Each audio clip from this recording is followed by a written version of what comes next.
Imaginez un peu, une immense bibliothèque qui contiendrait des siècles et des siècles de sagesse, de science, d'art. Maintenant, imaginez que dans cette bibliothèque, les livres n'ont pas de titre fixe, que les auteurs ont parfois 10, voire 20 noms différents, et que les étagères, eh bien, elles sont éparpillées sur toute la planète. Voilà le défi monumental que représente l'héritage des manuscrits orientaux. Comment explorer un tel trésor quand on n'a même pas la bonne carte?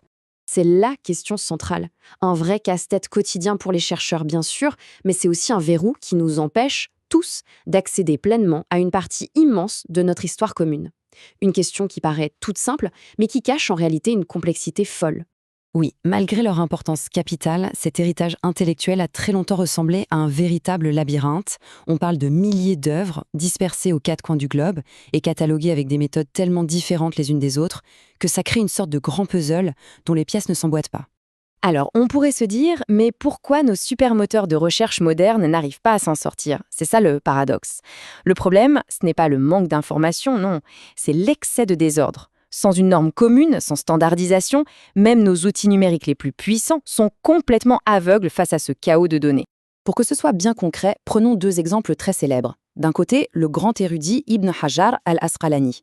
De l'autre, un texte absolument fondamental, le Sahih al-Bukhari.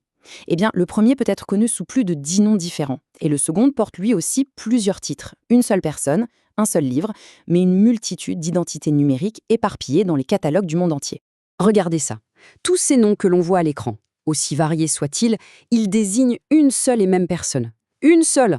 Alors imaginez la situation pour un chercheur. Il lance une recherche avec un seul de ces noms, il ne va trouver qu'une toute petite partie des œuvres et passer complètement à côté de toutes celles qui sont cataloguées sous les autres appellations. C'est un obstacle gigantesque.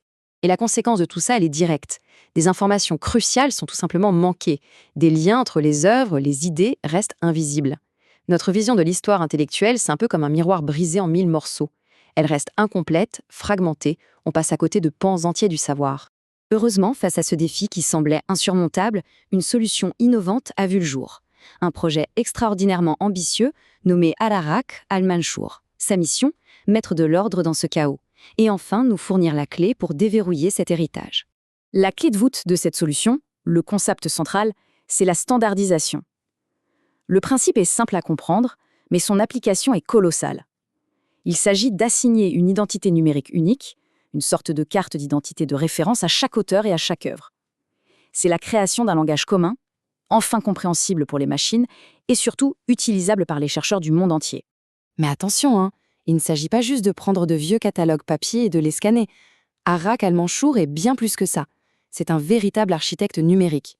Le projet fusionne la rigueur scientifique de la bibliographie traditionnelle avec toute la puissance des bases de données modernes pour bâtir un authentique réseau de connaissances où chaque information est intelligemment connectée aux autres. Et voici comment cette architecture est construite, de manière très structurée. Chaque élément, que ce soit un manuscrit, un auteur, une bibliothèque ou même une publication moderne, est méticuleusement classé dans des champs bien spécifiques, qu'on appelle des khanats. Le résultat, c'est une toile d'information dynamique où tout est lié. Ça permet une navigation et des découvertes qui étaient tout simplement impossibles à faire auparavant. Bon, maintenant qu'on a vu le comment, préparons-nous à l'ampleur du projet, parce que le combien est vraiment vertigineux. Les chiffres qui vont suivre donnent une petite idée de la révolution qui est en marche dans ce domaine. D'abord, la première pierre de l'édifice, les auteurs.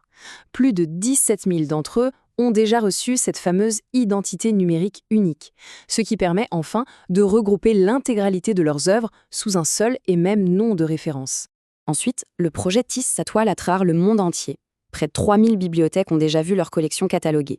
Ça va des plus grandes institutions nationales aux plus petites collections privées. Une véritable carte mondiale du patrimoine manuscrit est en train de prendre forme sous nos yeux.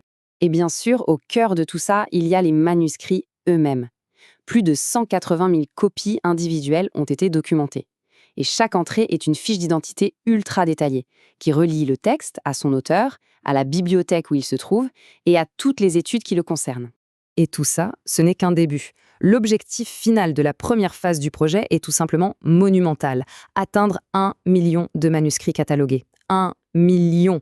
C'est une ambition sans précédent, qui vise à créer l'outil le plus complet jamais imaginé dans ce domaine. D'accord, les chiffres sont impressionnants, c'est une chose. Mais au-delà de ça, quel est l'impact concret? En quoi cette plateforme change-t-elle radicalement le travail des chercheurs au quotidien? Quelles nouvelles portes ouvre-t-elle sur le savoir? Pour un chercheur, c'est une véritable révolution. En quelques clics, il peut non seulement localiser une copie très précise d'un texte, mais aussi découvrir tout l'écosystème intellectuel qui l'entoure. Les commentaires, les traductions, les résumés. On peut vérifier si le manuscrit a été publié, s'il a fait l'objet d'une thèse, et même, dans certains cas, en demander une copie numérique directement. C'est un gain de temps et une puissance de découverte inouïe. Au fond, toute la mission du projet se résume dans cette promesse puissante. Il ne s'agit pas juste d'accumuler des données pour le plaisir, il s'agit de les transformer en un service. L'objectif ultime, c'est de rendre la recherche, pour la toute première fois dans l'histoire, facile, rapide et précise pour tous. Au final, Arake Al-Manchour, c'est bien plus qu'une simple base de données. C'est une passerelle, c'est un pont vivant qui reconnecte le présent de la recherche avec des siècles de savoir. Il répare les liens qui avaient été brisés par le temps et par la dispersion géographique. Et tout ça nous laisse avec une question fascinante. En rassemblant toutes les pièces de ce gigantesque puzzle intellectuel, on ne fait pas que retrouver ce qu'on savait déjà, on se donne les moyens de découvrir des connexions totalement inédites, de voir des liens invisibles jusqu'à présent et peut-être de raconter de toutes nouvelles histoires sur notre passé commun.